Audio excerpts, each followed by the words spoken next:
پاکستان کے ایٹمی دھماکوں کے 27 برس مکمل، ملک بھر میں یوم تکبیر ملی جوش و جذبے سے منایا جا رہا ہے۔ پاکستان نے آج ہی کے دن بھارت کے 5 ایٹمی دھماکوں کے جواب میں 6 دھماکے کر کے خطے میں طاقت کا توازن بحال کیا تھا۔ فیلڈ مارشل کی آذربائیجان کے وزیر دفاع سے ملاقات، دفاعی تعلقات کی مضبوطی پر زور، دفاعی تعاون کو بڑھانے کے طریقوں پر تبادلہ خیال کیا۔ ISPR ہمارے جوہری صلاحیت دفاعی مقاصد کے لیے اور امن کی ضمانت ہے۔ سربراہان پاک فوج پاکستان نے جنوبی ایشیا میں اسٹریٹجک توازن کو بحال کرتے ہوئے دفاع کے حق کا اظہار کیا۔ یوم تکبیر اس اہم موقع کی یاد ہے۔ پانی کو بطور ہتھیار استعمال کرنا عالمی اصولوں کی کھلم کھلا خلاف ورزی ہے، پاکستان کا مودی کے بیان پر رد عمل۔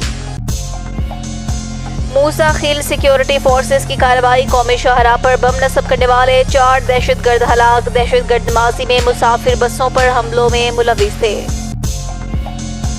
عمران خان کسی بھی وقت ملکی احتجاج کی کال دے سکتے ہیں، تاریخ کی سب سے بڑی موبلائزیشن کی ہے شیخ وقاص اکرم۔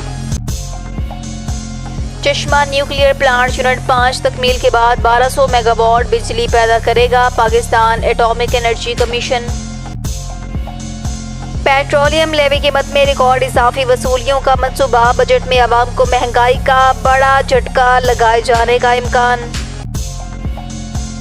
پاکستان کے G-35A کا خوف، بھارت کی اپنا 5th جنریشن فائٹر جیٹ بنانے کی تیاریاں، بھارت نے 5ویں نسل کے آسٹریلین فائٹر جیٹ کی تیاری کے منصوبے کو اجلت میں منظور کر لیا ہے۔